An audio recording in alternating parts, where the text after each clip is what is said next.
ಎಲ್ರಿಗೂ ನಮಸ್ಕಾರ. ಎಲ್ಲರೂ ಹೇಗಿದ್ದೀರಾ? ಎಲ್ಲರೂ ಚೆನ್ನಾಗಿದ್ದೀರಾ ಅಂತ ಅನ್ಕೋತೀನಿ. ನಾನು ಕೂಡ ಚೆನ್ನಾಗಿದ್ದೀನಿ. ಸೊ ಇವತ್ತಿನ ವಿಡಿಯೋನ ಇವಾಗ ಶುರು ಮಾಡ್ತಾ ಇದ್ದೀನಿ. ಇದು ಗೃಹಲಕ್ಷ್ಮಿ ಯೋಜನೆ ಬಗ್ಗೆ ಆಗಿರ್ಬೋದು, ರೇಷನ್ ದುಡ್ಡಿನ ಬಗ್ಗೆ ಆಗಿರ್ಬೋದು, ಒಂದಷ್ಟು ಚರ್ಚೆಗಳು ನಡೀತಾ ಹೋಗ್ತಾ ಇದ್ವು. ಸೊ ಅದ್ರ ಬಗ್ಗೆ ನಾನು ಕೇಳಿಪಟ್ಟಂಥ ಒಂದಷ್ಟು ವಿಷಯಗಳು, ಅಂದರೆ ನಮ್ಮ ಗೃಹಲಕ್ಷ್ಮಿಯರು ಮಾಡಿರುವಂಥ ಮಿಸ್ಟೇಕ್ಗಳು ಇವಾಗ ಅವ್ರಿಗೇನೆ ದೊಡ್ಡ ಸಮಸ್ಯೆ ಆಗ್ತಾ ಇದೆ, ದೊಡ್ಡ ಪ್ರಾಬ್ಲಮ್ನ ಫೇಸ್ ಮಾಡೋ ರೀತಿ ಆಗ್ತಿದೆ. ಸೊ ಈ ಥರ ತಪ್ಪುಗಳನ್ನ ಮಹಿಳೆಯರು ಮಾಡಬೇಡಿ ಅಂತ ನಾನು ಈ ವಿಡಿಯೋನ ಮಾಡ್ತಾ ಇದ್ದೀನಿ. ಏನಕ್ಕೆ ಅಂತ ಕೂಡ ಹೇಳ್ತೀನಿ. ವಿಡಿಯೋನ ಕಂಪ್ಲೀಟ್ ಆಗಿ ನೋಡಿ. ಈ ವಿಡಿಯೋ ಏನಾದರೂ ಇಷ್ಟ ಆಯಿತು ಅಂತಂದರೆ ಒಂದು ಲೈಕ್ ಮಾಡಿ, ಶೇರ್ ಮಾಡಿ, ಸಬ್ಸ್ಕ್ರೈಬ್ ಆಗಿಲ್ಲ ಅಂದರೆ ಸಬ್ಸ್ಕ್ರೈಬ್ ಮಾಡಿಬಿಟ್ಟು ಸಪೋರ್ಟ್ ಮಾಡಿ. ಹೆಚ್ಚಿನ ಮಾಹಿತಿ, ಯೂಸ್ಫುಲ್ ಆಗಿರುವಂಥ ವಿಷಯಗಳು ನನ್ನ ಈ ಚಾನಲಲ್ಲಿ ಬರುತ್ತೆ. ಸೊ ಫಸ್ಟ್ ಆಫ್ ಆಲ್ ಏನಪ್ಪ ಅಂತಂದರೆ, ಗೃಹಲಕ್ಷ್ಮಿ ಯೋಜನೆ ನಮ್ಮ ಕಾಂಗ್ರೆಸ್ ಸರ್ಕಾರ ನುಡಿದಂತೆ ನಡೆದಂಥ ಸರ್ಕಾರ ಅಂತ 10 ಕಂತುಗಳವರೆಗೂ 1 ತಿಂಗಳು ಮಿಸ್ ಮಾಡ್ದಂಗೆ ಗೃಹಲಕ್ಷ್ಮಿಯರ ಖಾತೆಗೆ 2,000 ರೂಪಾಯಿನ ಜಮೆ ಮಾಡ್ತಾ ಇದ್ರು. ಸೊ ಅವರು ಮೊದಲೇ ಹೇಳಿದ್ರು, ಎಲೆಕ್ಷನ್ ಟೈಮಲ್ಲೇ ಹೇಳಿದ್ರು, ನಾವು ನುಡಿದಂತೆ ನಡೆದಂಥ ಸರ್ಕಾರ, ನುಡಿದಂತೆ ನಡೆಯುವಂತಹ ಸರ್ಕಾರ, ನಾವು ಗೃಹಲಕ್ಷ್ಮಿಯರಿಗೆ 2,000 ರೂಪಾಯಿ ತಿಂಗಳ ಮಿಸ್ ಮಾಡದೆ ಕೊಡ್ತೀವಿ ನಮ್ಮನ್ನ ಗೆಲ್ಸಿದ್ರೆ ಅಂತ ಹೇಳಿದ್ರು. ಹಾಗೆ ರೇಷನ್ ದುಡ್ಡು ಕೂಡ ಬರ್ತಾ ಇತ್ತು. ರೇಷನ್ ದುಡ್ಡು ಕೂಡ ಲಾಸ್ಟ್ ವೀಕು ಬಂತು. ರೇಷನ್ ದುಡ್ಡು ಒಂದು ಕಡೆ ಇಡೋಣ. ಇನ್ನು ಗೃಹಲಕ್ಷ್ಮಿಯರಿಗೆ ಬರ್ತಾ ಇದ್ದಂಥ 2,000 ರೂಪಾಯಿ 11ನೇ ಕಂತು ಮತ್ತು 12ನೇ ಕಂತು ಇನ್ನೂ ಜಮೆ ಆಗಿಲ್ಲ.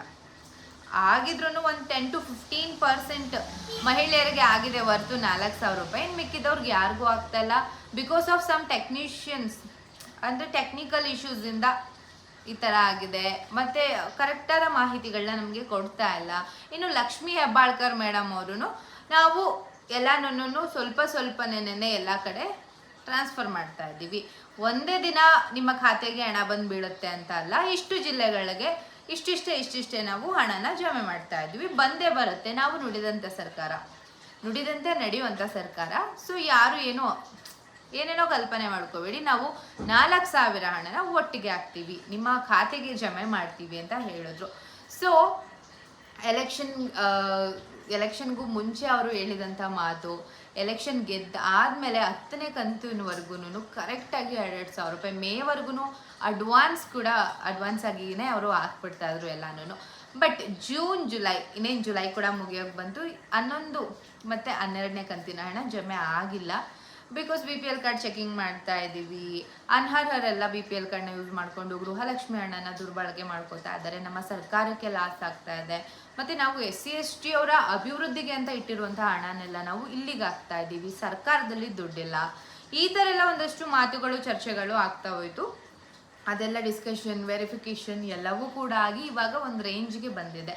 ಬಟ್ ನಮ್ಮ ಸರ್ಕಾರದವರು 2,000 ರೂಪಾಯಿನ ಗೃಹಲಕ್ಷ್ಮಿಯರಿಗೆ ಹಾಕ್ತೀವಿ ಅಂತ ಯಾವಾಗ ಹೇಳಿದ್ರು, ಆವಾಗ ನಮ್ಮ ಗೃಹಲಕ್ಷ್ಮಿಯರು ಎಲ್ಲರೂ ಅಲ್ಲ, ಒಂದಷ್ಟು ಜನ, ಅಂದರೆ ಅವರು ಒಂದೊಂದು ವಿಷಯಕ್ಕೆ ಕಮಿಟ್ ಆಗಿರ್ತಾರೆ.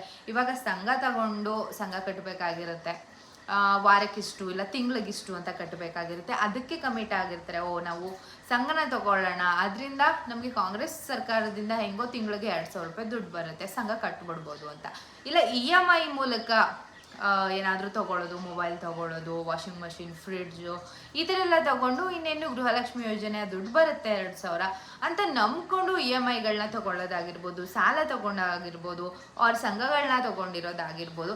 ಈ ಥರ ಮಹಿಳೆಯರಿಗೆ ಇವಾಗ ಚೆನ್ನಾಗಿ ಪೆಟ್ಟು ಬಿದ್ದಿದೆ ಅಂತಲೇ ಹೇಳ್ಬೋದು. ಬಿಕಾಸ್ ಅವರು ಈ ಥರ EMIಗಳಿಗಾಗಿರ್ಬೋದು, ಇಲ್ಲ ತೊಗೊಂಡಿರುವಂಥ ಸಾಲ, ಸಂಘ, ಇದಕ್ಕೆ ಅವರು ಡಿಪೆಂಡ್ ಆಗಿರೋದು ಗೃಹಲಕ್ಷ್ಮಿ ಯೋಜನೆಯ 2,000 ರೂಪಾಯಿ ದುಡ್ಡಿಗೆ.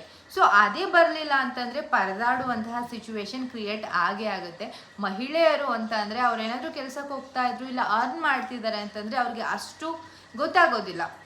ಓಕೆ, ನಾನು ದುಡ್ಡನ್ನ ಅರ್ನ್ ಮಾಡ್ತಾ ಇದ್ದೀನಿ, ನಾನು ಕೆಲಸ ಮಾಡ್ತಾ ಇದ್ದೀನಿ, ಇವಾಗ ಪೇ ಮಾಡಿಬಿಡೋಣ ಅನಿಸುತ್ತೆ. ಬಟ್ ಇದಕ್ಕೋಸ್ಕರ ಇದೇ ಅಮೌಂಟ್ನ ನಂಬ್ಕೊಂಡಿರೋರು ನೀವು ಆಗಿದ್ದರೆ ನಿಮಗೆ ತುಂಬಾ ಕಷ್ಟ ಆಗುತ್ತೆ ಅಂತ ಹೇಳ್ತೀನಿ. ಇನ್ನು ಮುಂದೆ ಈ ಥರ ತಪ್ಪನ್ನ ಯಾರು ಮಾಡೋಕ್ಕೆ ಹೋಗಬೇಡಿ. ಗೊತ್ತು, ಗೃಹಲಕ್ಷ್ಮಿ ಯೋಜನೆ ನಾವು ಅಂದ್ಕೊಳ್ಳೋದು ಸರ್ಕಾರ ಬರುತ್ತೆ, ಕಾಂಗ್ರೆಸ್ ಸರ್ಕಾರ ಬಂತು ಅಂತಂದರೆ 5 ವರ್ಷ ಗೃಹಲಕ್ಷ್ಮಿ ಯೋಜನೆ ಬಗ್ಗೆ ಯಾವುದೇ ರೀತಿಯ ಡೌಟ್ ಬೇಡ. ನಮ್ಗೆ 5 ವರ್ಷಗಳ ಕಾಲ 2,000 ರೂಪಾಯಿ ದುಡ್ಡು ಬಂದೇ ಬರುತ್ತೆ ಅಂತ. ಬಟ್ ಯಾರಿಗೂ ಗೊತ್ತು ಏನೇನೆಲ್ಲ ಪ್ರಾಬ್ಲಮ್ಸ್ ಆಗುತ್ತೆ, ಏನೇನೆಲ್ಲ ಚೇಂಜಸ್ ಆಗುತ್ತೆ ಮುಂದೆ ಅನ್ನೋದು ಯಾರಿಗೂ ಗೊತ್ತಾಗಲ್ಲ.